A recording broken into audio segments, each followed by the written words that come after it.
Buenos días con todas y con todos.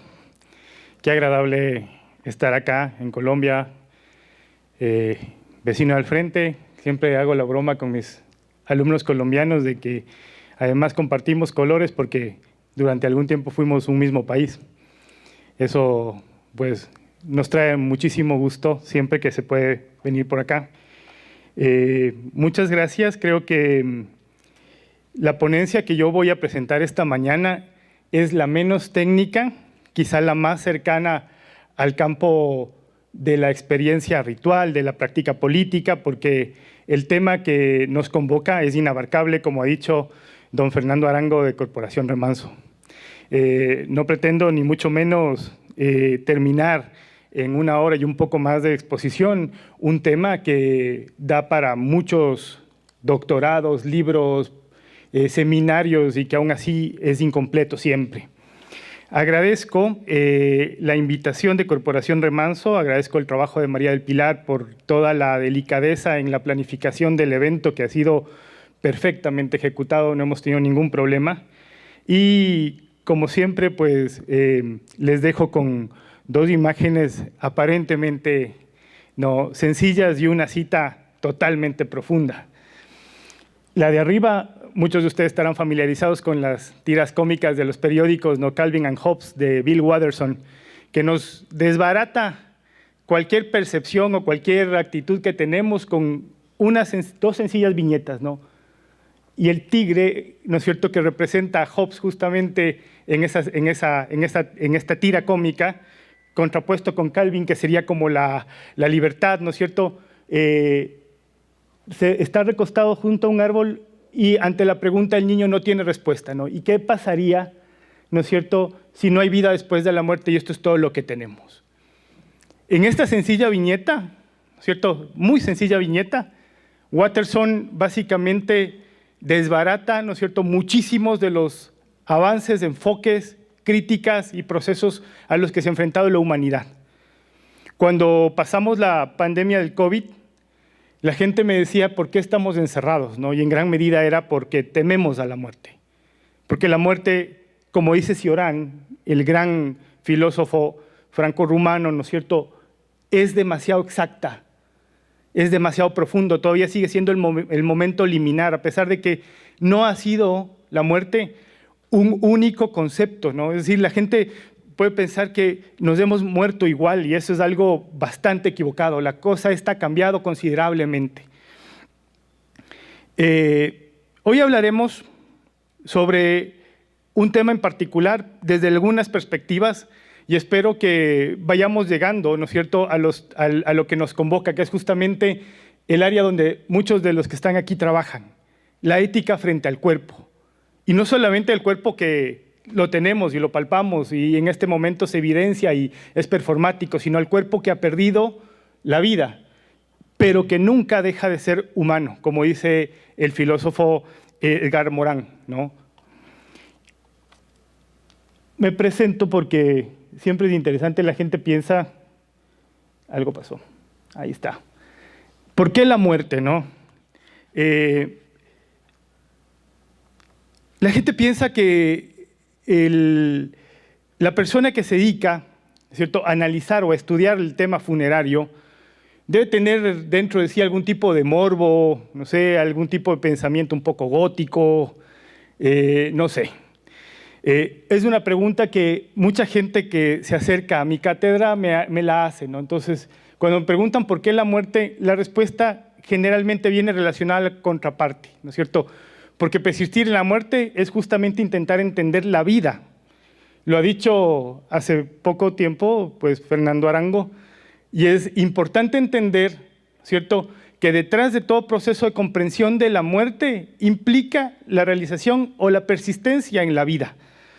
Aquí ustedes ven algunas de las cosas que a mí me han convocado a entender la muerte, Por ejemplo, está una calavera, ¿no es cierto?, una serie de huesos que están bajo la iglesia de San Francisco, construida en 1534 en el centro histórico de Quito, donde posiblemente sean de los primeros enterramientos coloniales en el Ecuador y que todavía se preservan, ¿no es cierto?, el trabajo en archivo, las publicaciones, que para mí simplemente representan el enfoque que tiene, ¿no es cierto?, el trabajo que yo hago, que es entender a la muerte no solamente como un fenómeno que nos acompaña a todos, sino entenderla desde procesos económicos, ¿no es cierto?, procesos culturales cambiantes, procesos transformadores y sobre todo como un proceso político.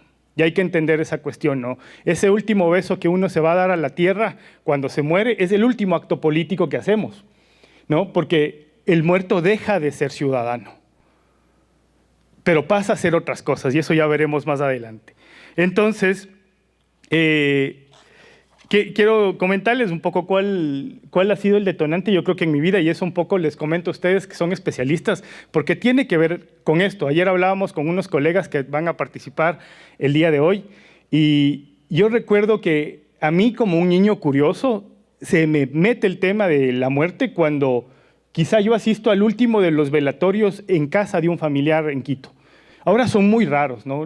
La mayoría se realizan en las empresas funerarias, pero este fue como muy extraño porque fue la última vez, o mejor dicho, la primera y última vez que vi que a un familiar mío directo, un tío abuelo de hecho, lo velaban en una casa. Curioso cómo era en la época de carnaval, no sé si aquí pasa lo mismo, pero en la época de carnaval en el Ecuador había una costumbre un poco bárbara que consistía en mojar a las personas sin su autorización. Y sí, hay mojarles y en ocasiones había que lanzarles globos con agua. Era una cosa un poco bárbara, pero divertida, digamos, ¿no? Entonces, cuando yo era niño, sabía que la gente hablaba de que había muerto este señor y en la casa efectivamente se había instalado una capilla fúnebre. Y yo me metí entre las piernas de los asistentes, ¿no es cierto? Y resulta que cuando me vieron por ahí, bueno, la primera cosa es que yo veo debajo del ataúd un globo vacío, ¿no? Entonces mi interés fue coger ese globo. Entonces cuando estaba gateando para llegar a ese espacio, alguien me levantó y gritaron, ¿no? ¿Por qué el niño está aquí? ¡Qué miedo! ¡Sáquenlo! ¿No? Entonces cuando me levantaron, la primera cosa que vi es un féretro con algo amarillento parecido al que había sido mi tío abuelo, pero ya no era el tío abuelo, ¿no? Estaba raro, tenía algodones en la nariz, una cuestión un poco rara para un niño, ¿no? Pero cuando me sacaron de ahí, la cosa que quedó retumbando en mi cabeza es ¿por qué me sacaron? ¿Qué era lo que yo no debía ver? ¿Cierto? ¿Qué era? Y además, ¿qué revestía esa práctica que era tan solemne en la que estaban todo el mundo llorando y bueno, pues a mí no me había convocado? Esas preguntas que las hice cuando era niño, pues me las sigo intentando responder ahora. Y paradójicamente, pues desde ese momento me atrajo todo lo relativo, ¿no es cierto?, a las prácticas funerarias. Y ahí está un poco ahí está resumida mi vida en esas cosas, ¿no? Porque el uno es un muñequito que me tejió una de mis alumnas de Historia de la Muerte, pero el muñeco con el que jugaba, porque además tenía facciones cadavéricas, ¿cierto? Y la música, como ustedes podrán ver, pues, el heavy metal no hay algo más relativo y relacionado a la muerte. Entonces, es como algo que siempre me convocó, ¿no? Para intentar entender algo que no sé si al final deseamos que sea comprensible totalmente, sino que más bien nos plantee esos retos interpretativos. Entonces, un poco ya entrando en el tema y un poco que ya me conocen, pues vamos al grano. La primera cosa con la que yo quiero anclarme con las palabras que me antecedieron es esta cuestión, entendiendo por qué, ¿no es cierto?, el marco ritual, por qué el cuerpo es fundamental en el tema de sanación, ¿no es cierto?, de las colectividades. Y no estoy hablando de un deudo, del duelo cercano, sino por qué este elemento es fundamental para entender una ética frente al mismo. La muerte, tal como yo la concibo, tiene tres características que son invariables, ¿no? La primera es que es un campo en movimiento. La muerte no es ineluctable. Ha sido entendida, procesada, asimilada, de acuerdo a los marcos culturales que tienen las colectividades. Entonces, por ende, en una sociedad tecnológica como la actual, ¿no es cierto?, tendremos una comprensión distinta de la muerte y una manera de vivir la muerte, paradójicamente, diferente a las de años y décadas anteriores. En segundo lugar, en la muerte está el pensamiento base de toda cultura, de toda cosmovisión humana. No hay una cultura en el mundo, no hay un solo grupo humano que no haya intentado entender la muerte. Ese es el principio que nos vuelve humanos. De hecho, Morán llamaba, ¿no es cierto?, si le llamamos al hombre, al ser humano contemporáneo Homo sapiens, o como decía Huizinga, Homo ludens, porque es el único animal que juega, ¿no es cierto?, bien podría también llamársele como el único animal que sabe que va a morir y toma previsiones al respecto. O sea, eso es el ser humano. Si bien cada vez la biología nos muestra que no somos el único que desarrolla rituales. Y eso es otra cosa, porque el ritual es una práctica que rompe la cotidianidad. Pero los elefantes tienen rituales funerarios, los delfines tienen ciertos rituales funerarios, los primates superiores tienen ciertos rituales funerarios. Pero quizá el único que se plantea el tema de morirse, ¿no es cierto?, desde que es niño además, es el ser humano. Y estás continuamente intentando, ¿no es cierto?, prever, manifestar, hacer previsiones al respecto. Y por último, la muerte no es un espacio homogéneo, sino que es un espacio de diferenciación. No hay mayor mentira, no sé si en Colombia, pero en Ecuador abundan los cementerios donde dice aquí termina la diferencia y empieza la igualdad. Mentira. Mentira. De hecho, por ejemplo, la tesis que mencionó María del Pilar cuando yo me graduaba de estudios urbanos es gracioso porque el campo funerario determina, ¿no es cierto?, y entiende las preferencias, los usos, las condiciones sociales, políticas, nos emparenta con otros más o menos parecidos, en fin, y hay otros cementerios que son populares, que están más bien orientados a, no sé, a comunidades indígenas, en el caso ecuatoriano, en fin. Pero es un espacio de diferenciación. Eso ha sido siempre. Entendiendo esto, pasemos a entender el marco ritual, ¿no es cierto? 3 elementos lo componen, ¿no es cierto?, y lo dan forma, y tal como la muerte, estos 3 elementos son móviles, son distintos, son diversos, se retroalimentan, se interpelan, y, ¿no es cierto?, y además se complementan. En la base de todo pensamiento humano, en la base de toda cosmovisión, está el marco simbólico, ¿no?, entendido como el hito mínimo de comprensión, pero que todos podemos entender en un momento y en un tiempo y en un espacio específico. Yo les he puesto ahorita, por ejemplo, un desarrollo muy básico, pero que efectivamente nos interpela, porque estaría relacionado a la muerte. Yo les pongo esa calavera, ¿no es cierto?, con unas tibias cruzadas, y todo el mundo me dice, eso representa la muerte, peligro, veneno, ¿no es cierto? Pero es una unidad simbólica que simplemente viéndola, a nosotros nos trae evocaciones.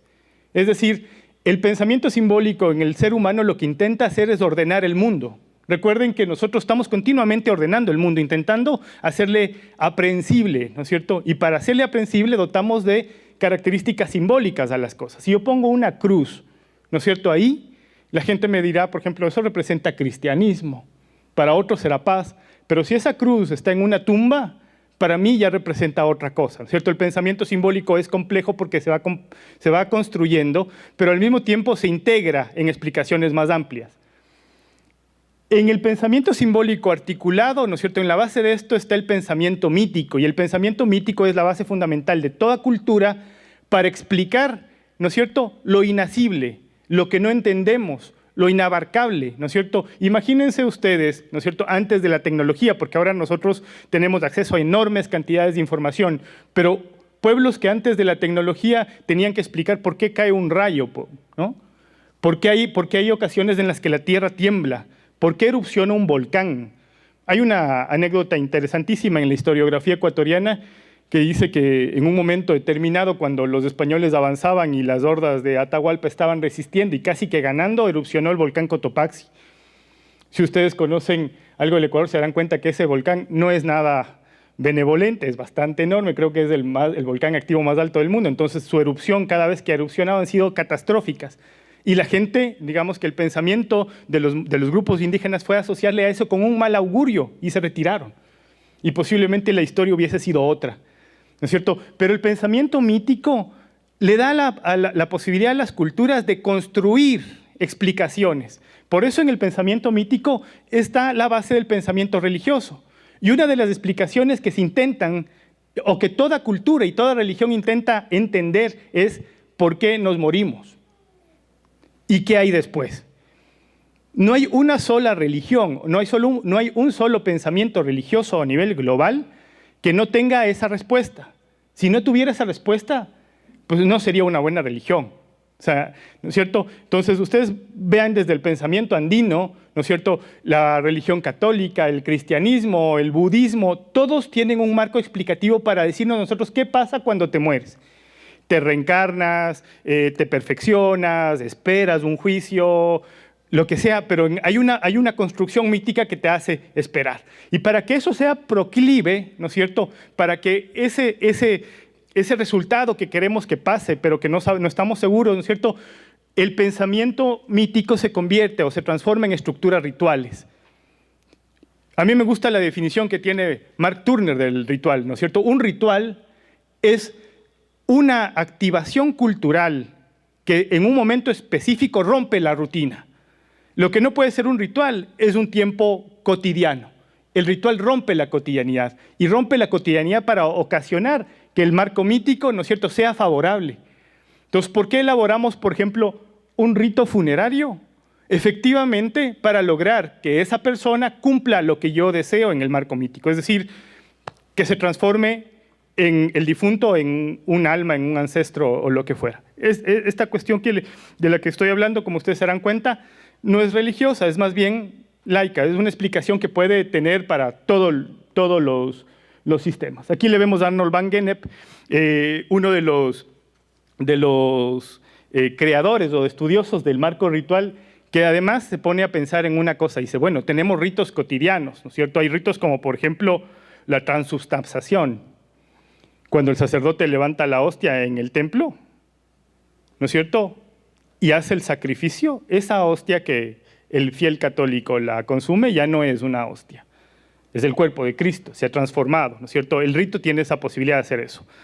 Van Gennep nos va a decir que existen ritos complejos, o sea, que no todos los ritos que existen a nivel global son, digamos que iguales. Hay ritos que rompen la rutina, que rompen, pero de una manera distinta. Pónganse a ver ustedes esto. A esos ritos él les va a llamar los ritos de paso, ¿no es cierto? Una niña, bueno, eso también lo dice Fernando hace unos minutos, los ritos son cambiantes, ¿no? Pero imagínense hasta principios del siglo XX, ahora he visto unas cosas bastante raras al respecto, pero una niña que cumplía 15 años, ¿no es cierto?, iba a la iglesia en sandalias, el sacerdote hacía una misa, básicamente una misa en honor a la niña que cumplía 15 años y se le ponía simbólicamente los zapatos de taco. Esa niña entró a la iglesia, hubo un marco ritual que es la misa y después de usar los zapatos de taco se había transformado en una mujer. ¿Sí se dan cuenta? O sea, el que entra a ese rito particular, ¿no es cierto?, no sale igual. No sale de la misma manera como entró. Algo pasa en ese proceso ritual que hace que el que toma parte de ese rito se transforme.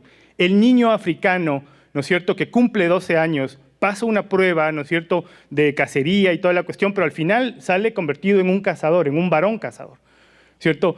Esto es un rito de paso, un momento en el que esas personas que entran no salen igual. Piensen en el rito funerario. ¿Sí se dan cuenta que ese es uno de los ritos de paso más profundos que existen? Porque el objeto que tiene ese rito es lograr que esa persona que murió, que ya no es totalmente, ¿no es cierto?, una persona en el sentido cabal, político, como les acabo de decir, pero que al mismo tiempo nunca pierde su humanidad, se transforma en esa otra cosa deseable. En el rito de paso hay una característica, ¿no? Y esta característica es el tiempo de la liminalidad. La liminalidad es el momento en un rito de paso en el que esa persona que se está transformando o ese participante que se está transformando en otra cosa no es ni lo uno ni lo otro, ¿ya? Hay un momento, por ejemplo, entre el difunto que está en una caja, ¿no es cierto?, y está siendo velado, y el tiempo que pasa después del duelo en el que se va a transformar en un ancestro, en un alma, ¿no es cierto?, en la iglesia adyacente, como ustedes quieran llamarlo, pero hay un momento de liminalidad y de transformación. En ese momento es en el que se ejecuta el marco ritual. Siendo así, ¿no es cierto?, hay un momento en el que el difunto requiere de ayuda. Y esto es importante porque en la siguiente diapositiva un poco les voy a mencionar lo importante de su trabajo, ¿no? ustedes se dan cuenta que entre el proceso de la muerte, ¿no es cierto?, el tiempo ritual, el tiempo liminal, ¿no es cierto?, y el espacio de cumplimiento de ambos procesos, hay un momento que es fundamental donde están interviniendo los seres que quedan vivos. Y es justamente en el proceso del duelo, en el proceso de la ejecución del rito. Algunos teóricos consideraban incluso que el tiempo del duelo corresponde al tiempo de descomposición del cuerpo.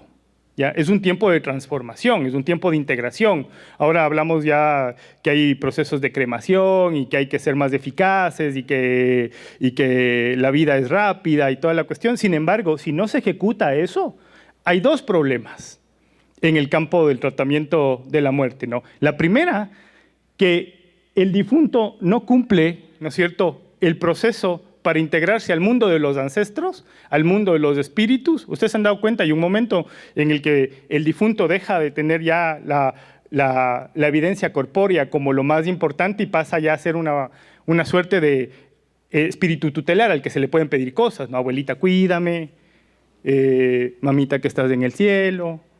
¿Ya? Son cosas que, bueno, pues muy relativas o, digamos, muy correctas respecto a la fe no son, porque el cristianismo te dice, no, ninguno, todos están esperando juicio. Pero la gente les pide cosas, ya no son, uno les integra al ámbito espiritual propio. Y por otro lado, hay otra cosa que no se sana, y esto es lo más preocupante en las sociedades contemporáneas. Si no se ejecuta bien el rito y el proceso liminal no se supera, esta otra parte tampoco se cumple. Es decir, la gente piensa que el proceso de duelo, el proceso de velación, es para el muerto. Y realmente es un proceso para los vivos, que también después del proceso, ¿no es cierto?, se limpian la muerte y vuelven a integrarse al tejido social. Sanan la muerte. ¿Ya? El muerto sana su muerte porque se convierte en ancestro y las familias, los deudos, sanan esa muerte y se integran nuevamente al tejido social. Eso es lo maravilloso de este trabajo que ustedes hacen. Están ahí, en la mitad, propiciando que eso se ejecute. Imagínense ustedes, porque hablábamos hace un rato y vamos a topar esto después, cuando este proceso por obvia circunstancia no se da. Es decir, se muere alguien o perdemos a alguien y no se ejecuta el proceso ritual. Entonces, queda por siempre abierta la herida, tanto para el difunto como posibilidad, como para los familiares. No voy a ponerles un caso, por ejemplo, de violencia o lo que sea, pero sí les voy a proponer, por ejemplo, leer un tema interesantísimo. En Chile hay cementerios simbólicos que se llaman. Y resulta que cuando los pescadores salían a las faenas y no regresaban porque el mar se los tragaba, la familia después de un tiempo hacía un funeral simbólico en el que enterraba, ¿no es cierto?, prendas de la persona, como posibilidad de sanarse y de romper, ¿no? Y detrás de ese funeral hay una serie de cosas míticas, interesantísimas. Hay gente que decía, no, es que los que se los trague el mar se van a una isla particular o lo que sea, y están ahí viviendo y algún rato regresan. Pero hay un momento en el que se ejecuta el funeral simbólico y le entierran a un no cuerpo, ¿ya? Y en toda la región del Biobío en Chile hay cementerios, ¿cierto?, llenos de tumbas sin cuerpos. Eso nos muestra lo importante de esta cosa. Entonces, volvemos a hablar del cuerpo. Y ahora retomo el tema de la muerte como proceso de transformación. Leamos, miren estas 3 citas que me permito ponerles en este momento.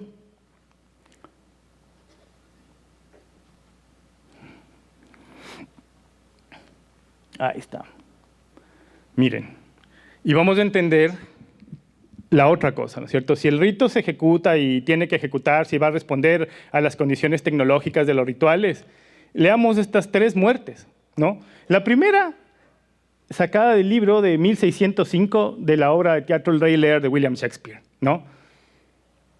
Si el 7º día encuentran en mi reino tu cuerpo desterrado, será tu muerte, le dice el rey Lear, ¿no es cierto?, a su hija Cordelia, que no le obedeció. Parece que la vida no era mucho de la chica, sino del rey. ¿Sí se dan cuenta? Si encuentro tu cuerpo, es tu muerte. Emilio Solá, en La Taberna, en 1877, nos propone otra cosa. Miren lo que dice la protagonista de la novela, ¿no? Sí, También se puede al fin tener el deseo de morir una en su propia cama. Yo después de una vida de fatiga moriría gustosa en mi casa y en mi cama. Hay que entender que en la época en la que Solá escribe esto, ya habían surgido hospitales y ya se hacían disecciones, por ejemplo. Entonces, lo que está diciendo, ¿no es cierto?, la protagonista de la taberna es: a la gente no deberían obligarle a morir en esos sitios, debería morirme en mi cama, ¿no? Y por último, lean una novela, esta es una cita del Rascacielos de J.G. Ballard, ¿no es cierto?, en la que él ya se imagina que viviremos en sociedades tecnológicas, a pesar de que la novela es del 75, ¿no?, en las que en un solo bloque de cosas habrá todo, la gente no tendrá que salir al mundo exterior, estará demasiado contaminado, en fin, y él se imagina, ¿no es cierto?, la muerte como que alguien ya se prepara para morir, se lo lleva, entra a las salas de disección del departamento de anatomía y pasó por hileras de mesas de vidrio, observando cadáveres parcialmente diseccionados, la pulcra amputación de miembros, tórax, cabeza y abdomen practicada por equipos de estudiantes que cuando concluyera el semestre habrían reducido el cadáver a una pila de huesos y un marbete necrológico, reproducía con exactitud la erosión del mundo alrededor del rascacielos. Él nos habla de un proceso de muerte absolutamente desritualizado, ¿no? Te mueres, ven acá, pila de huesos, se fue, se transformó y el futuro para muchos pinta para allá, ¿no? Y ese es un problema porque vivimos en sociedades que no ejecutan un proceso ritual y por ende no se sanan, ¿no? Esta transformación, ¿no es cierto?, que la podemos ver aquí en las citas, ¿no es cierto?, nos habla de lo que dice Michel Foucault. El viejo derecho a morir o dejar vivir está siendo reemplazado por un poder de gestionar la vida, ¿no es cierto?, y evitar la muerte. O sea, lo que él nos dice en el concepto de biopolítica, que es lo que estamos ahorita analizando, es que en el antiguo régimen, el soberano era el dueño de las vidas. De ahí viene la noción de patria potestad. El padre puede disponer de la vida y de los recursos de sus herederos. Y el soberano de la vida de todos los demás. Recordemos que, por ejemplo, en la canción de Rolando, cuando justamente Carlomagno manda a su mano derecha a la batalla de Rosenvalles y él recibe, ¿no es cierto?, la muerte en su pecho, él se arrodilla y dice: bueno, Señor, yo te serví. Aquí se acabó mi vida. La vida mía no es mía realmente en el antiguo régimen, es del rey, es del soberano.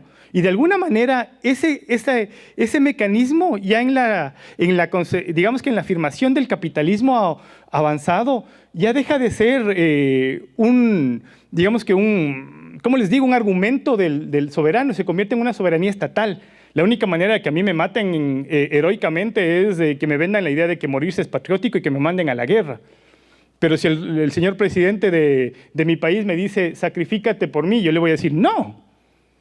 Si se dan cuenta, algo cambia ahí. Hay un proceso en el que cambia y la vida ya no se ejerce a través de la posibilidad de dar muerte, sino a través del ejercicio y control de la vida. Y eso pasa en el siglo XX, ¿no es cierto?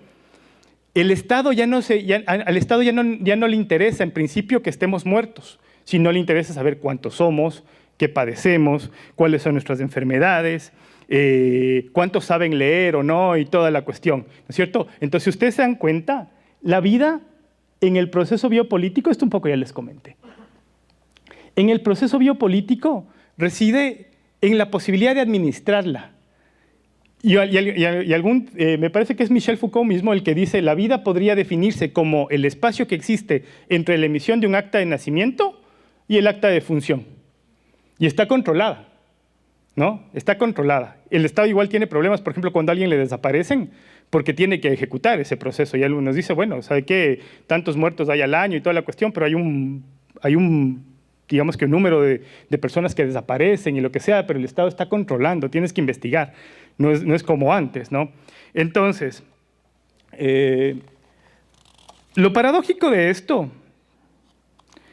es que como el poder, digamos que ya en las sociedades contemporáneas se ejercen la posibilidad de vivir, en tener sociedades vivas, productivas y lo que sea, a mediados del siglo XX en adelante se produce lo que nosotros vivimos ahora, paradójicamente también transformándose, ¿no?, que es el miedo a la muerte. Y el miedo a la muerte se produce no solamente porque la muerte es un espacio improductivo, sino porque contagia esa idea de improductividad. Foucault va a decir: los muertos y los enfermos van a ser recluidos, ¿no es cierto?, y cada vez menos visibles. ¿No es cierto? Yo no sé cuántos de aquí les pasó lo que a mí me pasó cuando yo tenía 5 años, pero cada vez va a ser menos. Es decir, los procesos de velación, la administración, las capillas de ardientes y todos esos procesos cada vez van a ser procesos administrados más técnicamente. El Estado ya no permite, por ejemplo, en el caso de ciudades grandes, que se hagan velatorios en las casas, peor procedimiento y toda la cuestión. Se trata de controlar esos procesos, no de dejarlos libres, ¿no? Y por otro lado, por ejemplo, el tema de la gestión, de dónde están esos cuerpos. Y lo que estamos viviendo ahora es lo que todos ustedes saben, ¿no? Los procesos de la muerte están transformándose y posiblemente los cementerios vayan en los próximos años a convertirse en más bien un tema arqueológico. Es decir, son para mí formas de recuerdo que están destinadas a desaparecer.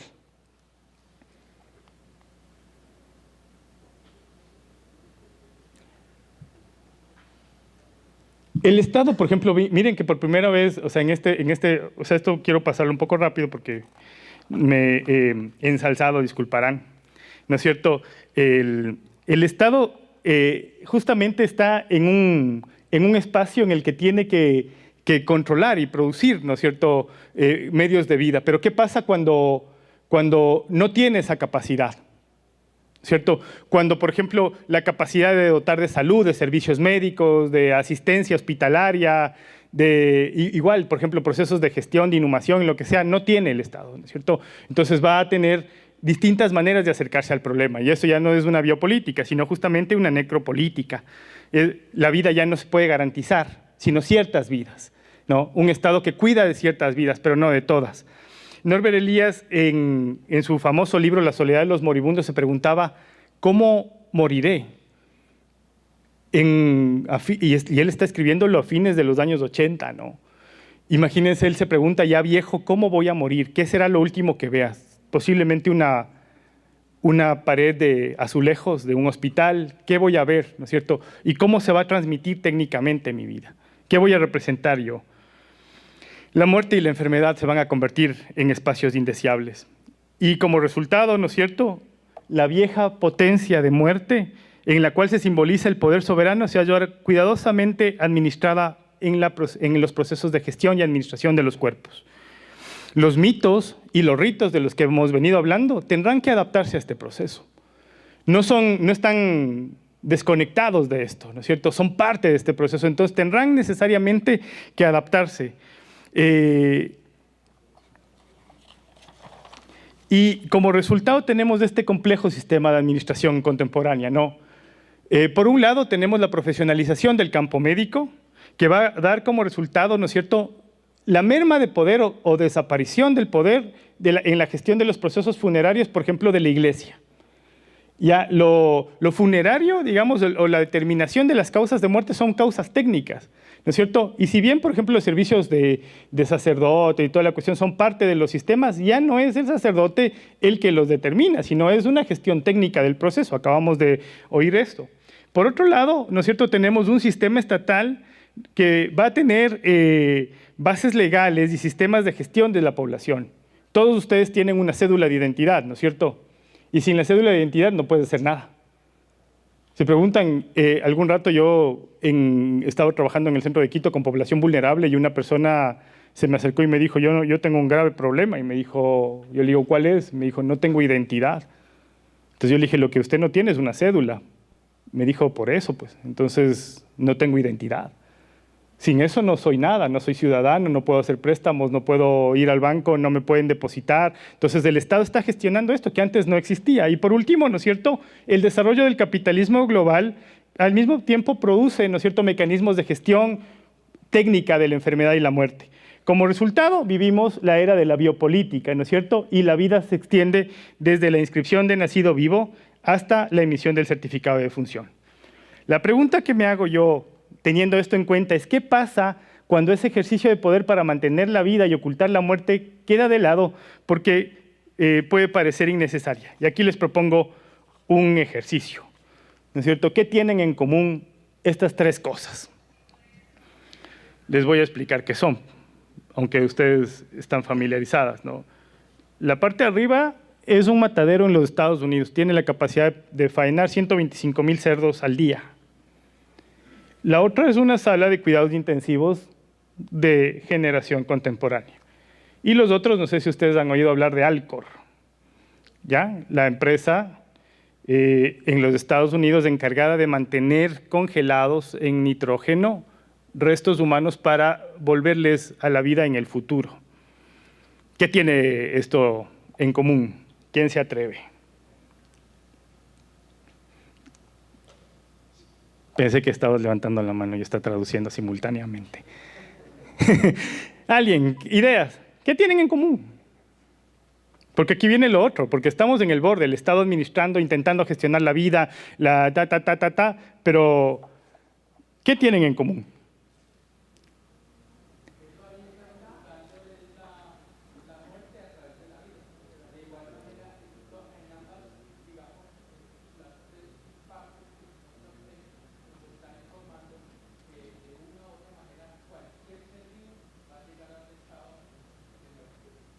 Bueno, eso es una cosa que supera esto que le estoy preguntando, dice Edgar Morán. Todo aquello que tiene dimensión temporal ha de morir. Esa es una de las características, ¿no? Todo aquello que tiene dimensión temporal, desde el Sol, las galaxias, las civilizaciones, los planetas, todo lo que tiene dimensión temporal en su constitución ha de morir.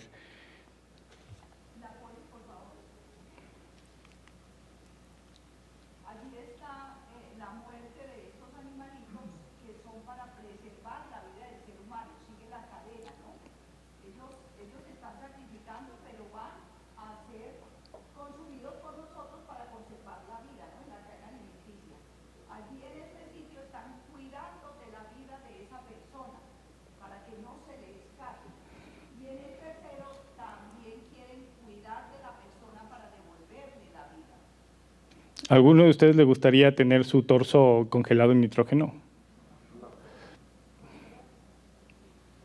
Quizá, dice por ahí, para volver a enamorarme, cuando la tecnología me lo permita. Va por ahí la cosa. Estoy de acuerdo en lo que dice usted. Todo tiene relación, ¿no es cierto? Es un ciclo. No se puede vivir sin dar muerte. Es paradójico.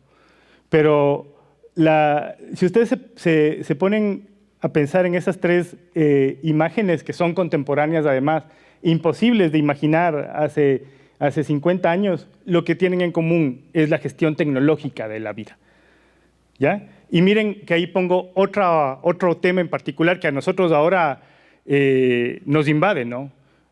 La vida, decía Foucault, la muerte, decía Foucault, va a ser escondida por ser poco vistosa, poco productiva, un estado, ¿cierto? Entonces a los muertos, los hospitales son cada vez más hacia adentro. La gente ya intenta que cuando se va a morir, pues vaya a las unidades de cuidados intensivos y toda la cuestión. Y los enfermos de enfermedades catastróficas también se gestionan de esa forma.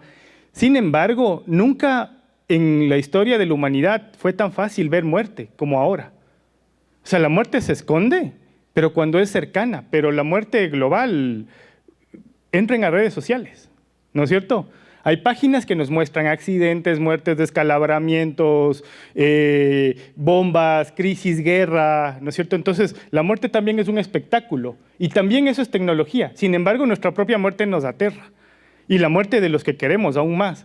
Pero es posible ver muerte todo el día y en ese proceso nosotros estamos despolitizando la muerte y estamos desnaturalizando la muerte mediante procesos tecnológicos, ¿no? Entonces, el umbral en el que estamos ahora es este umbral tecnológico y por ende, ¿no es cierto?, nos hemos vuelto unas máquinas muy eficaces para matar.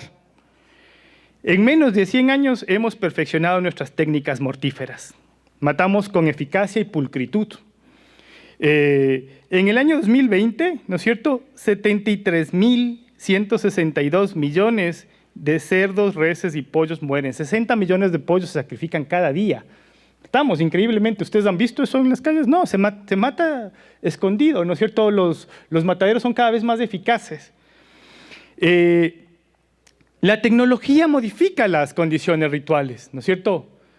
Estos procesos, hay niños ahora, y esto les digo porque es paradójico, yo hablo con muchas maestras, por ejemplo, de educación primaria, que piensan que las hamburguesas o los nuggets o las pechuguitas son producidas artificialmente en el supermercado, que es un producto del supermercado. O sea, se han dado cuenta que cada vez es más difícil encontrar en las cadenas grandes, por ejemplo, bandejas donde venga la cabeza del animal, porque en ese momento puedes identificarlo, puedes verlo, puedes ver sus facciones, puedes ver su sufrimiento, lo que sea, porque vivir es morir.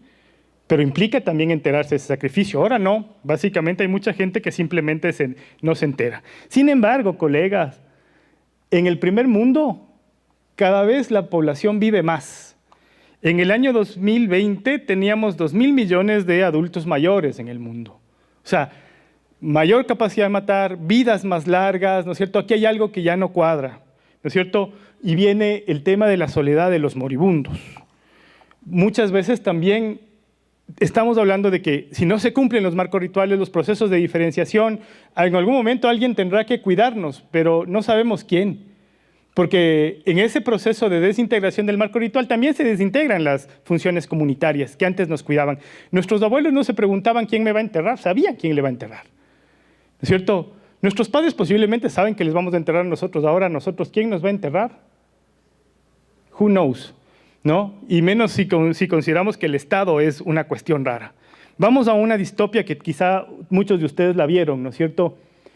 La pregunta que se hacen los posthumanistas es, ¿lograremos vencer la muerte? Quizá el futuro de nuestro campo ya no es viable, no porque se satura o porque la gente se va a cremar y quieren que ya el proceso de descomposición se anule porque es demasiado doloroso, sino que, ¿qué tal que logremos vencer la muerte, no? ¿Quiénes lograrán vencer la muerte? Y ahí viene un poco la respuesta de Alcor, ¿no? ¿Quién tiene capacidad para congelarse y bla, bla, bla, bla? Estos son imágenes de un episodio de Black Mirror. ¿Lo han visto? Se llama San Junípero en Netflix. ¿Ya? Es fantástico este episodio, porque nos muestra la vida de dos mujeres en los años 80 viviendo a tope, al límite, ¿no es cierto? Pasándola fabuloso, ahí están ellas celebrando. Además, la década de los 80 tiene toda esa vibra chévere, ¿no? Y resulta que cuando se va evidenciando el capítulo nos damos cuenta que esas dos personas son en realidad dos ancianas terminales conectadas a una máquina que les hace soñar cosas, ¿ya? Entonces, lo que está pasando, lo que están viviendo, lo que nosotros estamos viendo, esa juventud inabarcable, ¿no es cierto?, donde están celebrando y pasándola sabroso, pues en realidad no existe, sino que ha sido construido, es un avatar. Entonces, la pregunta es, ¿queremos, ¿no es cierto?, llegar a vencer la muerte para que pase esto? Y hay que entender además otra cosa, ¿no? Que suena muy bonito el tema, pero ¿dónde llegan esos consumos? Estamos hablando de sociedades tecnológicas que matan mucho más rápido y toda la cuestión, pero son sociedades globales, ojo. Y como son sociedades globales, o sea, el mismo contenido lo está viendo alguien en Ruanda, en Colombia, en Noruega, en Estados Unidos. Entonces son contenidos además profundamente diferenciados. O sea, como llegan a mi país, ¿no es cierto? Y lo que yo pienso de Black Mirror no es lo que pasa en los Estados Unidos. Aquí no tenemos Alcor, porque no sé si hayan muchas personas ávidas de guardar $1 milloncito que le tengan ahí un poco vago para mandar a congelar mi torso, porque además no necesitas todo el cuerpo, porque ustedes saben que lo que ellos congelan es esta parte. El que un poco más ambicioso quiere todo, pero realmente donde ellos suponen que se podrá, digamos que solucionar la vida va a ser en esta parte, el torso y la cabeza. Para instalarnos, pues quién sabe dónde, ¿no?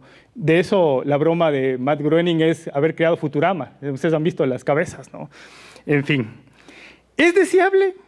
¿No es cierto? ¿Qué más? ¿Qué otras preguntas nos plantea la distopia? ¿Quién está leyendo la distopia, más aún cuando llegan a sociedades diversas, desiguales, fragmentadas, ¿no es cierto? Entonces nos va a plantear la necesidad, y aquí es donde viene la parte, digamos que medular y final de la ponencia que les estoy contando, ¿no es cierto? La necesidad de crear una ética que de alguna manera gestione estos procesos de los que somos capaces. ¿Somos capaces de matar? Pues bueno, entonces una ética para la conservación de la vida. Y cuando hablamos de la conservación de la vida, no hablamos únicamente de la vida humana, porque en este marco discursivo, ¿no es cierto?, nuestra vida está a la par del resto de cosas, ¿no es cierto? Hay teorías como la de Gaia, de James Lovelock, que nos dice que el planeta es un sistema, del que el ser humano es un componente.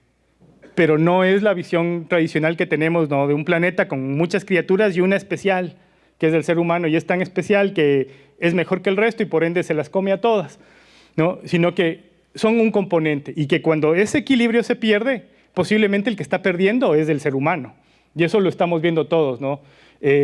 Ayer tomé un vuelo en Quito, que normalmente es una ciudad fría, andina, y estaba a 27 grados.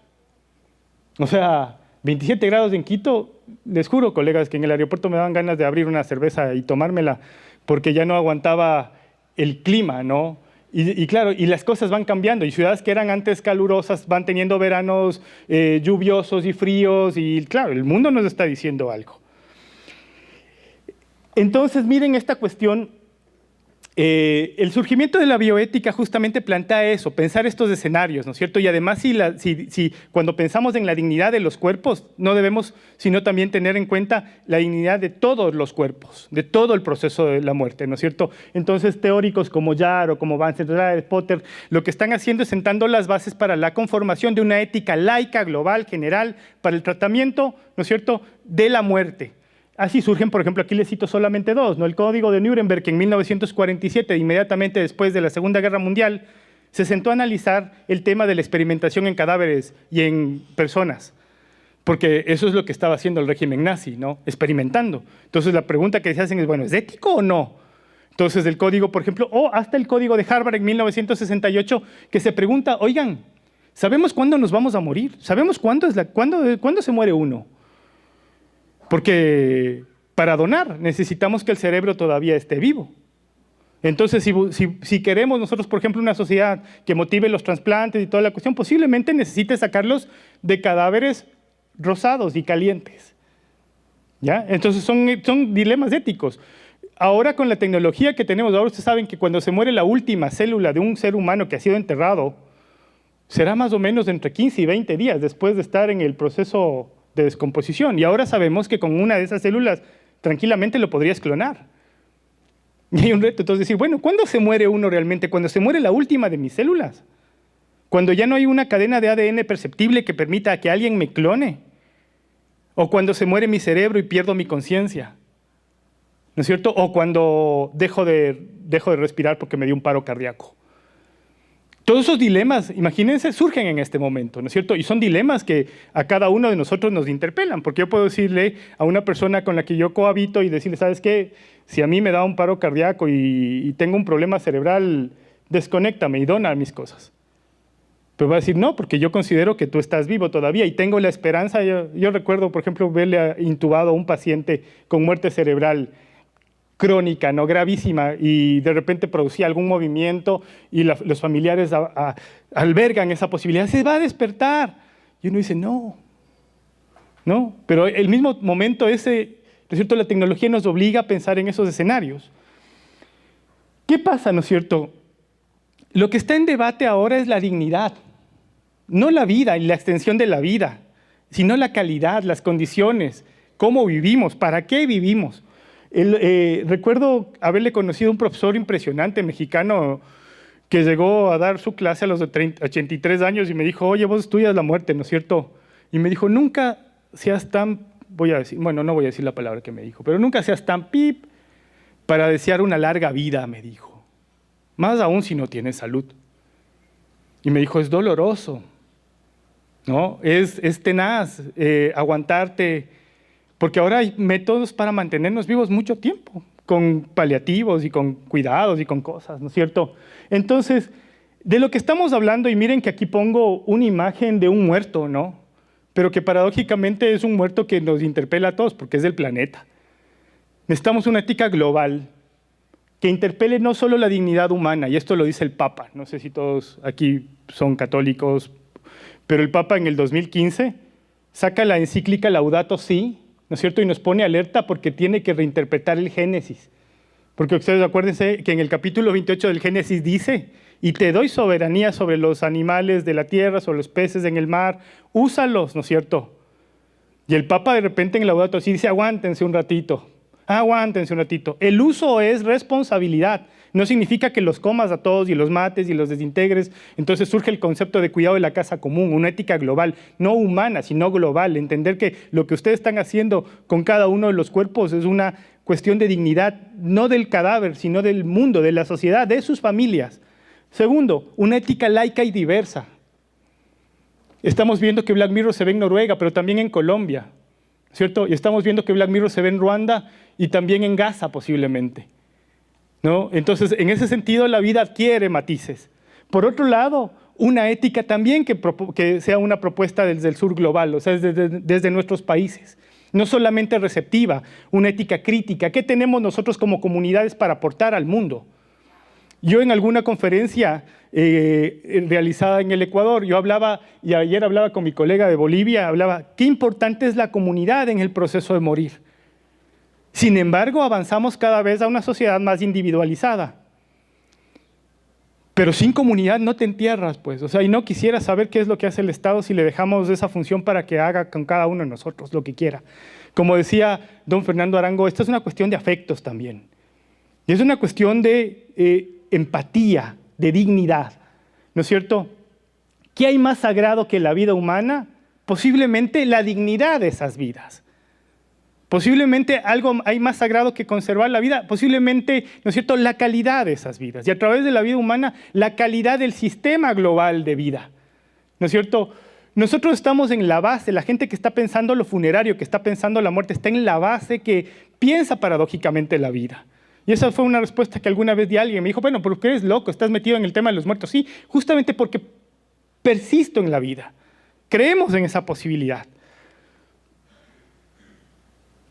¿En qué? Entonces, estos particulares de los que he hablado se plasman al menos en 3 categorías, ¿no es cierto? Si ustedes se dan cuenta. Conflictos relativos a las especies y los ecosistemas que la he evidenciado, problemas relativos al ser humano y a su vida, ¿no es cierto? Las unidades de cuidados intensivos, el tratamiento de los cuerpos, que fue la primera, digamos que gran barrera de la bioética, ¿no es cierto? ¿Cómo trato éticamente a mi semejante? ¿No es cierto? El tratamiento de la enfermedad. ¿Queremos vivir para siempre? Hay un hermoso documental que se llama Who Wants to Live Forever? O sea, ¿quién quiere vivir para siempre? ¿Para qué quieres vivir para siempre? Yo me acuerdo que cuando yo trabajaba en una librería cuando era pequeño, bueno, pequeño, joven, digamos, no pequeño. Pequeño sigo siendo, lastimosamente. Pero era joven y llegaban los turistas norteamericanos a Quito, ¿no es cierto?, ávidos de comprar sus cosas, pero ya llegaban ancianos de 75, ya jubilados, pero muy tarde, ¿no? Entonces uno dice, bueno, hay que esperar hasta esa edad para darse el paso y conocer el mundo, ¿no es cierto?, o no.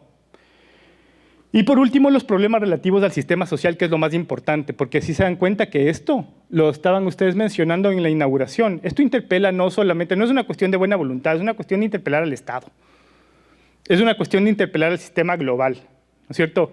Aquí debe haber un comité, o sea, comités internacionales como los códigos internacionales de bioética, los códigos internacionales de tratamiento de pacientes, los códigos internacionales de trasplante de órganos, que nos interpelen a nosotros como individuos y como especie. Los códigos que hablan del calentamiento global, de lo que hacemos, de las matanzas y de todas las cuestiones que pasan ahora en el mundo. ¿Qué papel ocupa el cuerpo en este debate? Y esta es la parte final y mi colofón. ¿Qué papel ocupa el cuerpo en este debate? El cuerpo no es una geografía mínima, ¿no?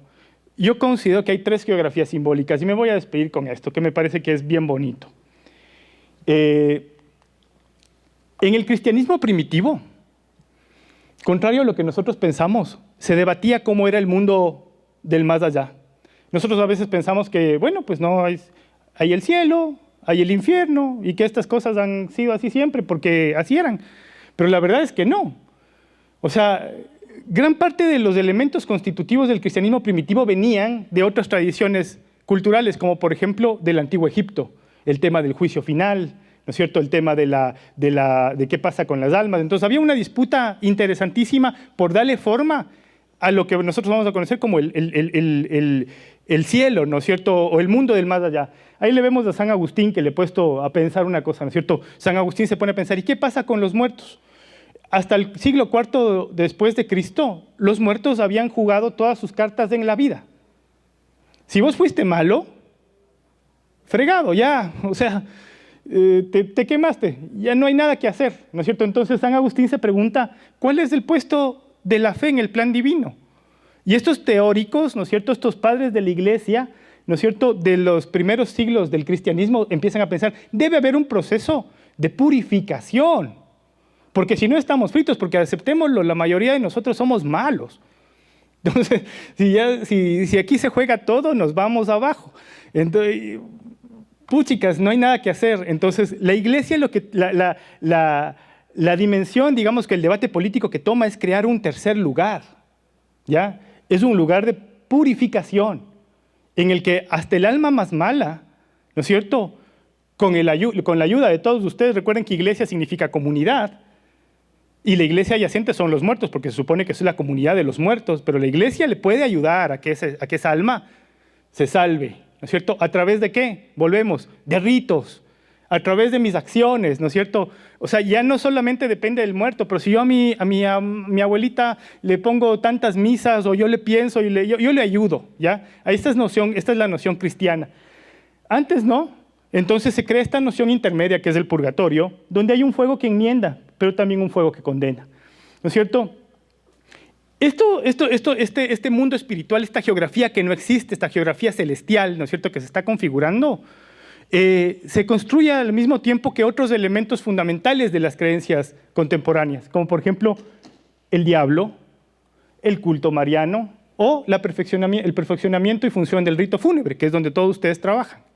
O sea, hay formas y hay maneras para que esas personas que están, ¿no es cierto?, luchando contra la muerte en los memento moris medievales puedan tener una muerte buena y al mismo tiempo puedan escaparse del plano celestial. Entonces, si tienes una forma de rescatarles a los individuos del fuego eterno, ¿qué se vuelve importante? Un lugar donde estén y puedas ir a verles, ¿no es cierto? Porque en el cristianismo primitivo era muy poco importante el lugar de la tumba, donde estabas ubicado. Entonces se vuelve tan importante esto que es parte de la evolución humana, ¿no? Y esto quiero traerles porque esto es algo que yo quiero envalentonarles ahora, ¿sí?, del trabajo que ustedes hacen. En los años 60, Solecki, ¿no?, el famoso arqueólogo, descubrió en las cuevas de Shanidar un grupo de neandertales enterrados. Una de las cosas importantes del descubrimiento de Solecki en los años 60 fue que esta gente se enterraba. ¿Y qué implica enterrarse? ¿Cierto? Previsión ante la muerte. O sea, estaban en un proceso evolutivo importante, pero una de estas tumbas, ¿no es cierto?, arroja una característica especial. Está recubierta por flores, ¿ya? A este muerto no solamente le dejaron ahí, sino que alguien puso flores encima. Estamos hablando de 13.000 años antes de Cristo, ¿no? O sea, es un tiempo absolutamente remoto donde estos seres que estaban cazando y sobreviviendo con una esperanza de vida posiblemente poco mayor a 25 años, estaban poniendo flores sobre una tumba que se conserva y que de repente ahora nos dice, no solamente enterraron, sino que volvieron a verles a esos muertos y les llevaron cosas, ¿no es cierto? Y les dejaron elementos. O sea, hubo alguien que cuidó de esos muertos. Margaret Mead, la famosa antropóloga, decía, ¿saben cuándo el ser humano se volvió ser humano? Cuando encontramos en las excavaciones arqueológicas el primer hueso roto, que fue soldado. Es decir, alguien dio su tiempo para que la herida de otro se sane y que ese otro pueda vivir más.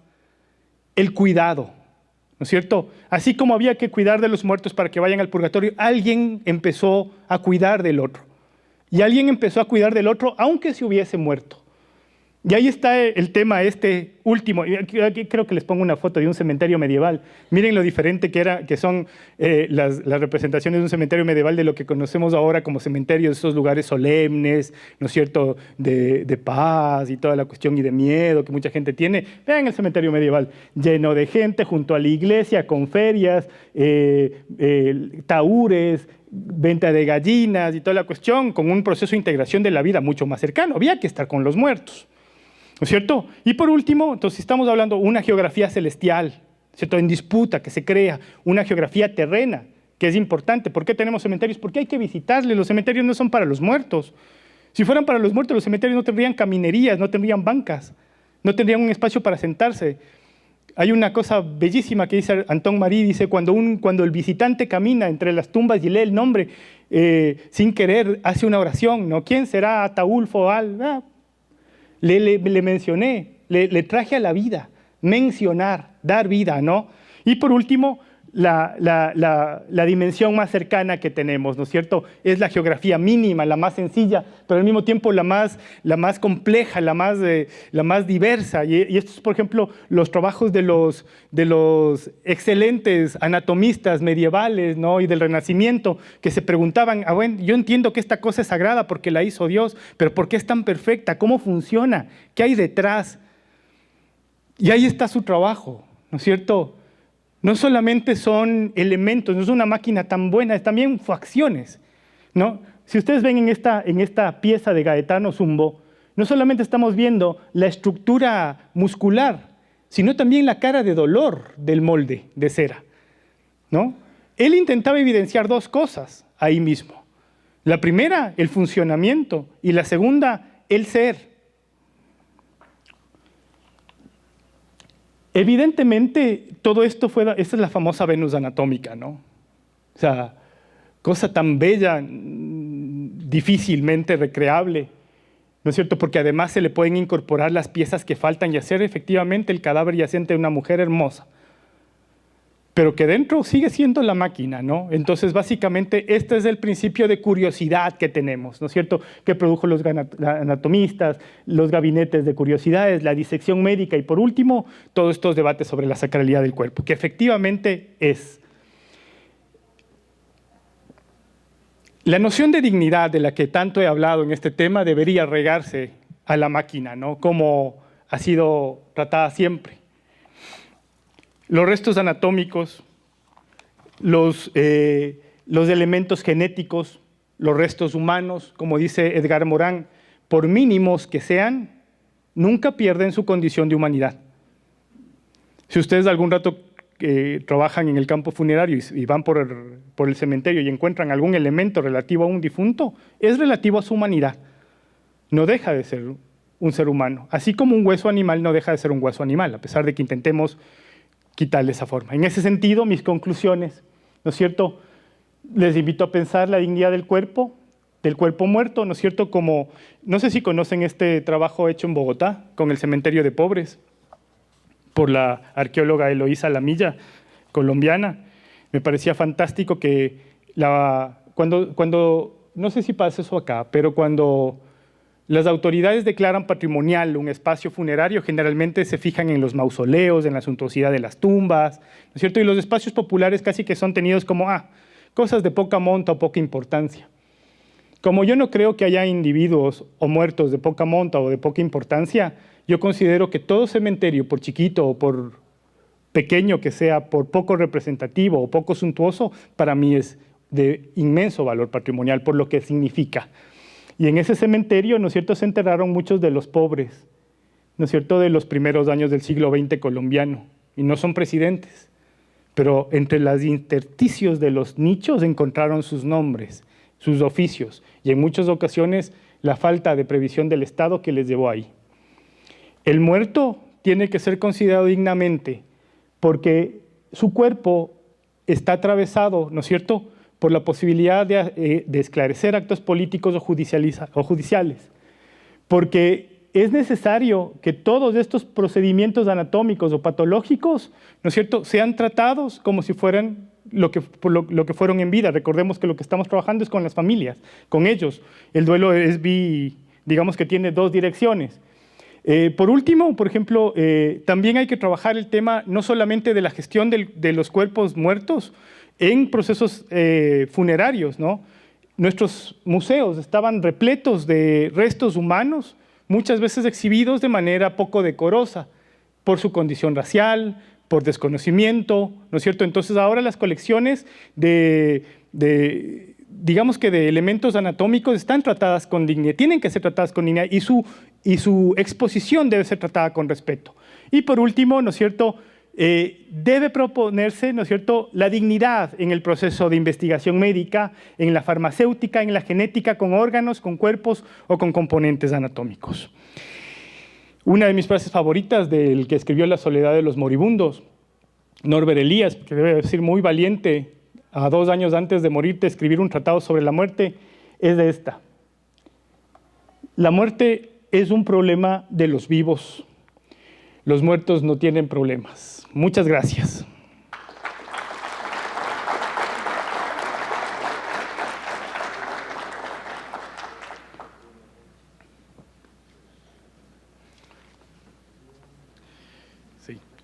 No sé si tienen preguntas o podemos iniciar una conversación. Esto es un tema apasionante. Yo siempre digo, hay cosas de las que uno no debe conversar así muy abiertamente. Por ejemplo, si cuando uno habla de la planificación urbana o de la muerte, todos tienen algo que decir porque todos vivimos en una ciudad y todos nos vamos a morir.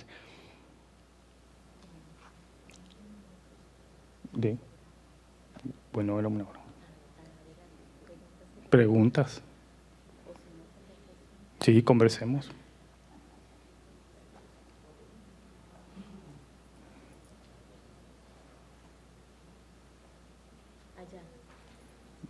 Allá tienen, y acá también.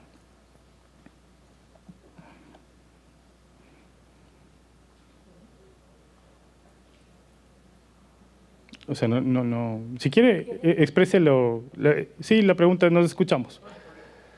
Yo tengo un número fundamentalmente de Medellín, que es donde trabajo, donde hoy estamos cremando el 86,2% de los muertos. Y de ese 86, cerca de la mitad son cremaciones inmediatas. No hay ritual. En su concepto, a esos muertos les quedamos debiendo y se debería hacer algo, o como empresario yo estoy obligado a entender ese cambio en la sociedad comercial. Eso es bien interesante y yo intenté estudiar el proceso, digamos que de ruptura en las sociedades contemporáneas. Miren, yo les había planteado una cosa, ¿no es cierto? Pasamos de un campo funerario gestionado principalmente por la Iglesia hasta inicios del siglo XX. Si ustedes se fijan en los archivos, no va a haber un solo registro de muerte hecho por un médico. Son emitidos por sacerdotes, ¿no? Entonces el sacerdote pone tres cosas en un registro funerario, ¿cierto? ¿Cómo se llamó? ¿Qué le pasó? Y si recibió los sacramentos finales. Esas tres cosas son fundamentales en ese momento, porque en ocasiones pone, ¿no es cierto? Este se llama Juan, ¿no es cierto? Se cayó de un caballo y lastimosamente le encontré muerto, entonces está en graves apuros. Porque no le logré dar, no sabemos si se arrepintió al final.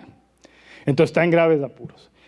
En esa sociedad era muy importante eso, o sea, el tema de cómo yo muero, ¿no es cierto? Lo que se llamó desde el Renacimiento el bien morir. Y habían manuales para morirse bien, para encomendarse cuando sale uno de casa y toda la cuestión, y que la repentina muerte no me encuentre. Porque el problema es que si te mueres de esa forma, posiblemente te vas directo al purgatorio para que te ayuden los que quedan. A mediados del siglo XX se produce la consolidación del campo médico en el campo funerario. Los registros de función ya son técnicos y determinan, ¿no es cierto?, la existencia de un criterio, ¿no es cierto?, más clínico que otra cosa en el proceso. Y entonces va a decir, bueno, esta es la persona tal y murió de esta dolencia, ¿no es cierto? Y si es, por ejemplo, peligrosa, se recomienda que no le vayan a estar velando o lo que sea. Entonces ya es el médico el que toma esa decisión.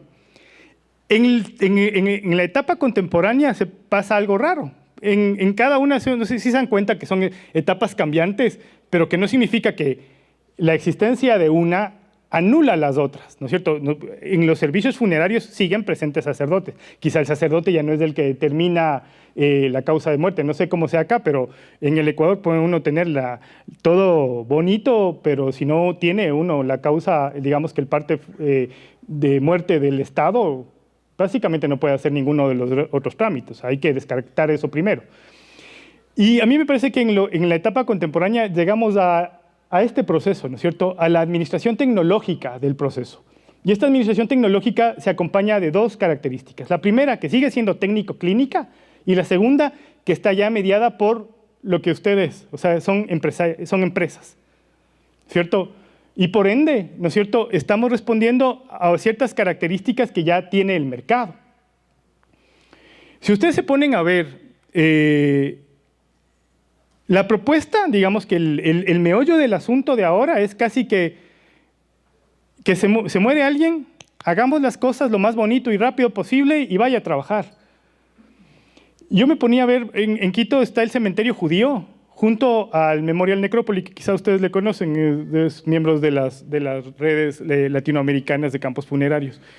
Y ellos me decían, verán, nuestros velatorios en el Memorial Necrópoli tienen como medio 2 días, ¿cierto? La gente espera que haya... Pero además ahora, por si acaso, como además somos un país que arroja muchísima migración, transmitimos el funeral online para que los familiares de Italia, de España, de Estados Unidos también puedan verlo, ¿no es cierto? Y así sentirnos en comunidad. Así que si tiene uno un poco tiempo, pues los transmitimos en línea, ya no esperamos a nadie. Antes los funerales duraban eso porque además la gente tenía que llegar, ¿ya? Y hay otros que te dicen, ¿sabe qué? Para eliminarme el dolor, yo prefiero que usted se encargue de todo, ¿no? Y eso está muy relacionado a lo que habíamos hablado. O sea, ¿qué implica que se rompa ese proceso natural de incorporación del difunto a un campo superior y de la familia a la sociedad de los vivos? Los judíos, en el rito judío, tienen que seguir estrictos procesos de velatorio, ¿no es cierto? La familia del muerto no tiene contacto, sino le habrá Kadish, y una vez que se lleva el cadáver, tiene que dedicarse un tiempo prudencial a llorar al muerto. Y llorarlo, no tapar los despejos, quitar las flores, dedicarte a llorar al muerto, hacer el duelo.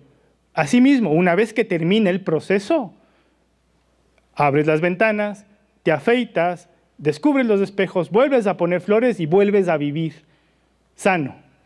Para mí existe un enorme riesgo en la eliminación de los rituales, o al menos en la fetichización o en la banalización de los mismos. Porque el ser humano, toda mi explicación, yo quise hacerles básicamente una reflexión. Somos seres de ritos. Sin eso no funcionan. Hay ritos ahora que son muy contemporáneos, muy absurdos. Desde, por ejemplo, les digo, el fútbol, ¿ya? Que la gente se paraliza y todo, pero no es un rito, es un rito secular y toda la cuestión, pero la gente sí, incluso tiende a pensar que es una cuestión de nacionalidad, ¿no? A ustedes les pasó, llegaron a la final de la Copa América. A mí me da mucha risa, porque yo considero que mi selección es bastante, no sé cómo le digo, yo le digo cutre, o sea, una selección poco aventajada, ¿no? Entonces, yo no sufro, pero además no considero que la bandera, es decir, la camiseta de la selección de mi país represente el país. O sea, porque creo que es un tema más político, ¿no? Y además que son fronteras un tanto ficticias. Entonces, a mí me parece que hay muchos rituales ahora muy superficiales que no dejan ver los otros que son realmente los necesarios. Y el lío cuando estas cuestiones pasan por rapidez, por economía, lo que sea, es que dejan mucho hueco. Yo les contaba ayer de noche a los otros colegas expositores que a mí me impresionaba una cosa.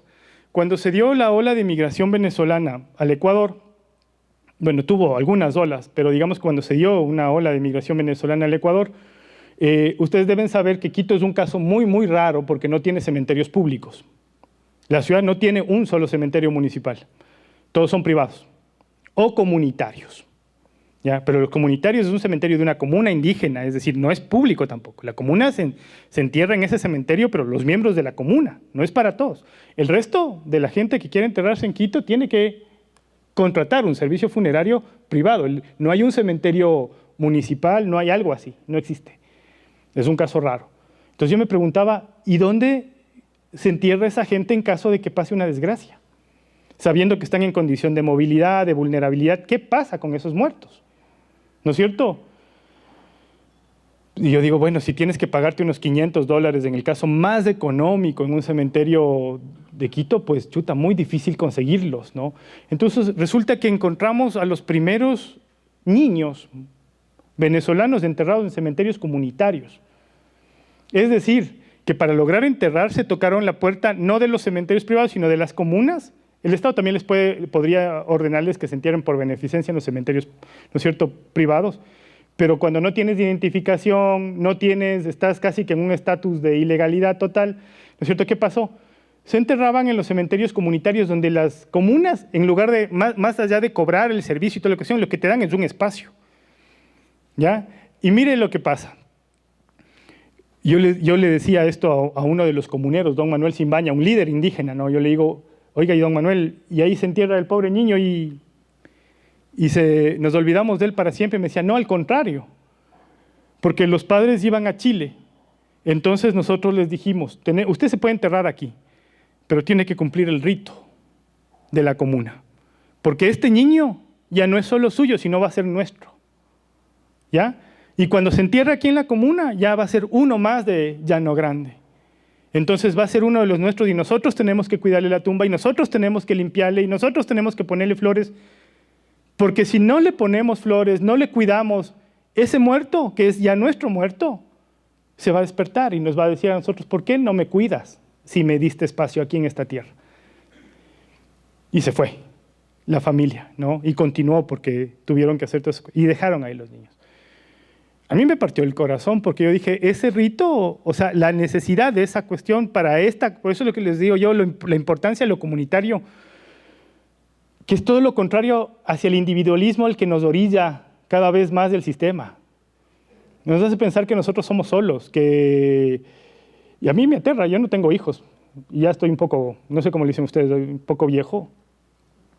Claro, y digo, ¿quién será a cargo de mis exequias? Ojalá el compañero Camilo Jaramillo. Amigos, ¿qué más? ¿Cómo? 9 descendientes tiene mi colega aquí. 9 descendientes. Ya, está garantizado, usted no se preocupe. Claro, es que eso es lo que les digo yo antes. Si ustedes se preguntan, cuando la abuela se moría, no se preguntaba quién me iba a enterrar, sabía quién le iba a enterrar.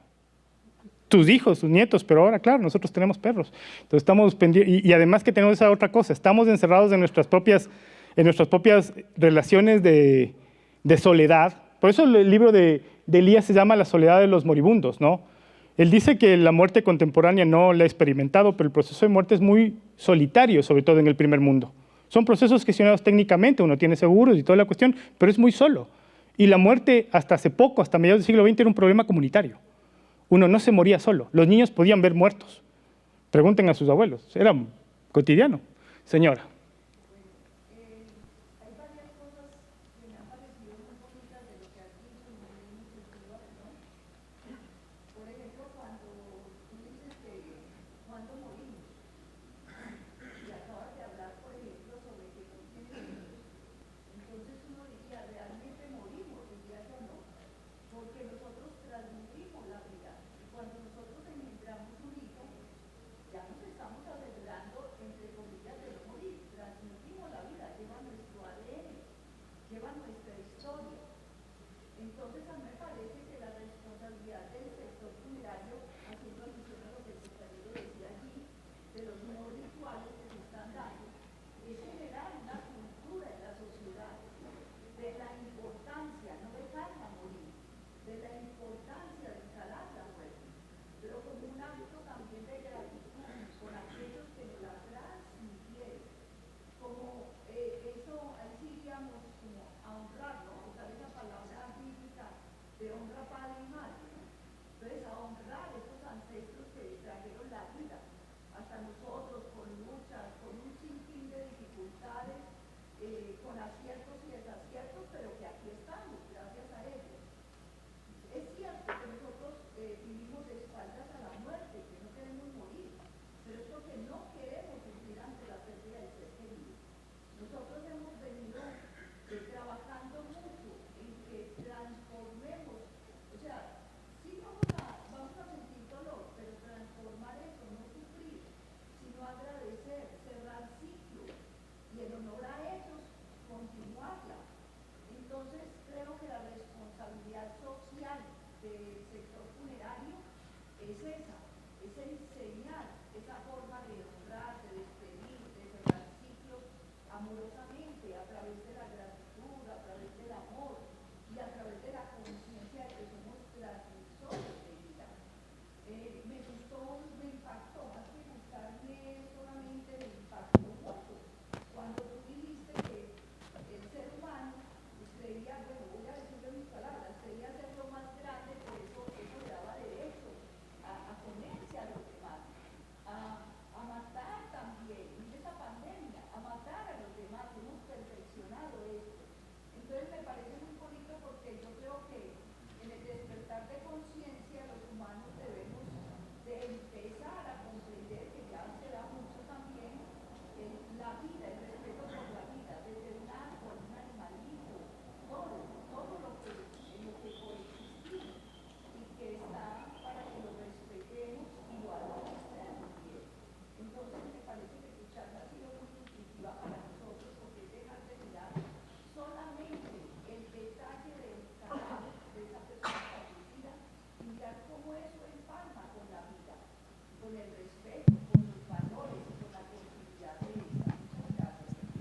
Muchas gracias. Yo simplemente añado que uno tiene que tener conciencia del impacto de lo que hace. Y muchas veces, por ejemplo, incluso en la planificación urbana que mencionaban ustedes, al tema funerario se le pone en un sector de servicios. Para mí tiene muchísimo de eso, pero al mismo tiempo tiene un rol fundamental en eso, en integración, en cohesión social. Debería ser un campo absolutamente protegido desde esa perspectiva, independientemente de la lógica que tenga, ¿no? Por ejemplo, si es público-privado, estás trabajando con cuerpos, estás trabajando con seres humanos, estás trabajando con vida a través de los muertos, es un trabajo absolutamente delicado. Y yo no sé si ustedes han tenido esta conversación al interno, seguramente sí. Hay que tener un carácter especial para trabajar en el campo funerario, en la investigación, en la tanatopraxia, en la gestión funeraria. Hay que tener un carácter especial. Generalmente son buenas personas. Yo me he topado con eso. No sé qué opinen. Camilo. Sí, una pregunta, profesor Leonardo. Dentro de todo este, digamos, desmonte de rituales, y hablando un poquito de urbanismo, me hago una pregunta que de pronto usted me puede ayudar. En el desmoronamiento, en el cambio, la transformación de muchos rituales, el urbanismo también, que juega mucho, tiene muchos papeles en algo que me llama a mí la atención. Los cementerios, que son los lugares de recordación, donde empezamos primero haciendo enterramientos y la custodia de los cuerpos dentro de las iglesias, luego en los cementerios alrededor de las iglesias y luego cuando se generaron los cementerios. Y todos los conocemos, pero vemos que de pronto digamos en el urbanismo actual, los cementerios se ven como disruptores, como lugares que estorban a las ciudades porque no se pueden desarrollar vías, porque no se pueden desarrollar, digamos, complejos económicos alrededor de vivienda o algo. Muchas veces la gente no quiere vivir al lado de un cementerio, no se le puede pasar una autopista por la mitad. Y eso también me parece que de alguna manera ayuda como a desmontar o a hacer caer un poquito los rituales, porque los lugares de recordación de los muertos, los cementerios, también el urbanismo y de pronto la sociedad y el modernismo actual los ve como lugares disruptores digamos, del progreso.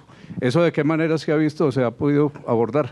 Porque uno a veces ya ve los cementerios como un sitio, yo no los veo así, pero mucha gente los ve como un estorbo en la ciudad. Tiene relación con lo que veníamos diciendo. O sea, es interesantísimo leer, por ejemplo, hasta mediados del siglo XX, uno puede leer las tramas urbanas en relación con dónde están ubicados los cementerios. Los cementerios van a leer muy bien las centralidades de los grandes polos de desarrollo urbano. Se instalan ahí, los entienden y de hecho es un equipamiento que brinda servicios. O sea, es decir, hasta los años 90, impensable que no existan porque en algún momento tiene que gestionarse el tema de los enterramientos, de las inhumaciones. Entonces se ponen a ver las ciudades grandes, por ejemplo, como Bogotá, fuera del cementerio que rompe el casco, ¿cierto? El cementerio central, que es el cementerio decimonónico que rompe los cementerios de las iglesias, va a empezar a desarrollar polos funerarios, ¿no es cierto?, que están leyendo las líneas de crecimiento que tienen las ciudades. En algunos casos eran gestionados por las autoridades municipales mismo, como una necesidad sanitaria de la población. En el espacio contemporáneo yo creo que mucho tiene que ver con el tiempo y con la calidad de vida que tenemos, ¿no? Un colega, no sé si en alguno de los cementerios para los que ustedes trabajan existan ya los códigos QR con la vida de los difuntos y toda la cuestión. Entonces, antes de venir acá me llamó un señor y me dijo, oiga, yo quiero proponerle una cosa a la red funeraria y es que tenemos este producto que van a hacer QRs para que la gente esté con los celulares y pueda ver quiénes fueron. Entonces yo le dije, la verdad es que me parecía innecesario. Primero, no era tan novedoso. Segundo, yo creo que la gente va menos al cementerio, ¿cierto? Es como, la gente va menos a todo lo que implique dar tiempo a otro. No solamente eso, sino que nos embobamos un poco en esas cosas. Entonces, es un equipamiento que necesariamente está cambiando de uso. Posiblemente se tecnologice. La gente piensa que, por ejemplo, los rituales transmitidos por redes sociales surgieron en la pandemia y existían bastante antes. En el Ecuador, pues, como les digo, por la migración y toda la cuestión, ya habían funerarias que te transmiten para que los familiares en Estados Unidos, en Europa, puedan asistir, entre comillas, al proceso de funeral. Yo creo que tiene que ver con eso. O sea, no sé cuánto tiempo más, pero a mí me han preguntado muchas veces si en el futuro van a haber cementerios y quizá pienso en J.G. Ballard, no sé cómo, posiblemente pase como en Japón. Han visto cómo son allá los espacios funerarios, ¿no? Ya son tan grandes o hay tantos muertos que ya no tienes espacio para pasear. En muchos casos, por ejemplo, son espacios donde tú entras, ponen la dirección del difunto y te lo traen al espacio, están almacenados como en cajitas, ¿no? Y te los traen para que hagas el espacio fúnebre, pero ya no hay espacio, entonces hay ciudades que están colapsadas. Entonces, yo lo que sé es que no van a permanecer igual.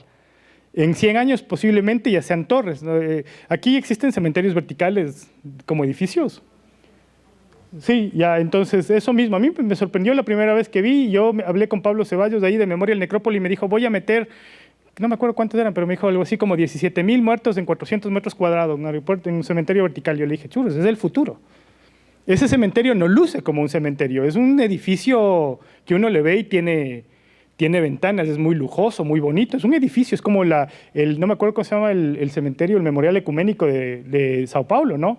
Que es como, wow, o sea, esto que me estoy acercando a un edificio de departamentos, no, es un cementerio. O sea, el mundo va a cambiar, los cementerios van a cambiar. Ahí están ustedes para leer esos cambios. Yo creo que tienen ustedes al menos 2 misiones. La primera, ¿no es cierto?, es contribuir a lo que ha dicho la señora. El papel en el que están ustedes es un papel gravitante, porque da humanidad a un proceso que podría ser tranquilamente, absolutamente técnico y sin ningún tipo de afección. Y la segunda es justamente leer hacia dónde va, cómo la sociedad va a poder ritualizar o sentir afectos, ¿no es cierto?, para poder sanar. Porque recuerden que donde está el campo funerario es donde la gente está sanándose. Y lo que hacemos, como dice Elías, no es solo cuidar al muerto, es sanarles a los vivos. O sea, tengan eso en cuenta, ¿no? La gente que trabaja en esto es gente que está continuamente intentando dar mejores condiciones de vida a los vivos. Los muertos ya no tienen problemas. No sé si alguien tiene una pregunta más. Hola. Bueno, más que una pregunta es una reflexión concerniente al tema que veníamos desarrollando en su disertación. Y tiene que ver con la forma como se interpretan los rituales para todos. De pronto sea algo extraño para ustedes que en este momento yo diga que los rituales no son algo muy normal para mí. Cuando las personas sordas que no acceden fácilmente a la comunicación, a la accesibilidad como tal, ven un funeral, entonces no se están preguntando qué va a pasar después, qué hay después de la muerte, nada de estas cosas, porque es que no hay información clara al respecto, no se les enseña, simplemente alguien dejó de vivir y ya, no hay más. De pronto lo más profundo que le dicen a una persona sorda es que se enfermó y por eso se murió. Entonces no existen como ese tipo de rituales o tampoco ni siquiera los miedos, porque me atrevo a decir eso, a veces cuando hablo con mi comunidad sorda, no existen ni siquiera esos miedos naturales dentro de la sociedad común que dice qué miedo del muerto, no, ni siquiera para ellos. Entonces pues no sé si como parte de esa sensibilización que hay que hacer a que los rituales continúen, también esa sensibilización tenga que tomar a las personas sordas del mundo, además, porque deben entender que esos rituales también son importantes y qué tal que esa cosmovisión que tienen ellos se pueda retroalimentar y tal vez encontrar nuevos rituales para ellos o adherirse a otros.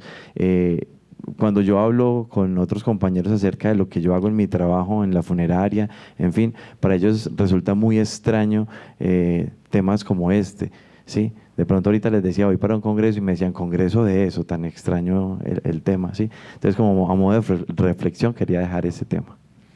Genial. ¿Cómo se llama? ¿Cómo te llamas? Carlos. Y soy de Medellín, de San Vicente. Genial, Carlos. Impresionante lo que cuentas. Es algo que he tenido contacto últimamente. Las personas sordas tienen una cultura, una cosmovisión distinta. Yo me pregunté hace poco en la universidad por qué teníamos una materia que se llamaba lengua de señas ecuatoriana. Y me decían, porque bueno, cada lengua de señas de cada país es distinta, porque trabaja con los sustratos culturales que tiene cada uno. Y básicamente es una cultura aparte y propia en sí misma. Un poco para abonar lo que has dicho, es interesante, no se puede vivir sin rituales. O sea, el ser humano es un ser ritual, sin rituales nos descalabramos. O sea, en algún momento alguien me hizo una pregunta en la pandemia, me dijo, ¿con esto que estamos viviendo la gente va a dejar de enterrar a los muertos? No, es imposible. La gente tiene que cerrar los ciclos. Los rituales no son todos ritos de paso tan solemnes como los que yo he descrito. Hay rituales más cotidianos. Hay que entender una cosa, el ritual es cuando se rompe la estructura del tiempo cotidiano. Hay otros elementos que no son tiempos rituales en los que también se rompe el tiempo cotidiano, por ejemplo, la fiesta o el juego, ¿ya? Digan ustedes que se ponen, recuerden cuando eran niños, ¿no? Y uno sale a jugar y no sé, se inventa una regla y yo si te doy un pelotazo te quemé y no sé qué, ya, muy bien. En ese tiempo las condiciones normales, la cotidianidad se ha roto. En el tiempo de la fiesta pasa lo mismo, ¿no es cierto? Si estamos de fiesta, ¿no es cierto? Y nos tomamos unas cervezas y alguien nos pone una máscara y lo que sea, yupi, ¿ya? ¿No es cierto? Esas cosas no las haces cotidianamente. El tiempo de la fiesta también rompe el tiempo común. El tiempo ritual tiene que romper el tiempo común. Y no podemos nosotros como especie vivir en un tiempo cotidiano. Por eso se dan cuenta que cada cierto tiempo tenemos rituales patrios, rituales cívicos, o sea, un montón de cosas. Colombia, de hecho, es uno de los países que más fiestas de descanso tienen, por eso les envidio. Pero, claro, pero es interesante porque hay un montón, hay que construir la nación. Ustedes se preguntan detrás de todo eso, yo por ejemplo siempre he creído que es un discurso gracioso. En el siglo XIX nosotros construimos las naciones. Nadie sabía qué era ser un ecuatoriano en ese momento. De hecho, algún tiempo fuimos gran colombinos, ¿ya? Pero después de eso ya nos separamos muy bien. Entonces ahora sí pensemos, nos vamos a llamar Ecuador. ¿Y ahora qué somos? ¿Ya? Entonces vamos a poner una sagrada bandera, un himno, y luego tienes ritos para eso. Y te los crees, y efectivamente cuando pasa algo con tu país te duele y dices, bueno, no tiene nada que ver conmigo, pero qué doloroso. Y dices, te cruzas a Pasto, yo hablaba con mi colega Liliana, le decía, es gracioso porque te cruzas a Pasto y Pasto es igual a Tulcán, es la misma zona cultural. De hecho, Quito y Bogotá son ciudades muy parecidas, así como Lima y Guayaquil, o sea, las fronteras son una cosa. Sin embargo, los rituales existen para dar sentido a las cosas en las que creemos. Imagínense que hay un momento en el que uno tenga que despedir a los muertos y dejarles ir solos, ¿no? Creo que parte de esto eran los afectos, pero en fin. Gracias, Carlos, por tu testimonio. Muchas gracias. Muchas gracias.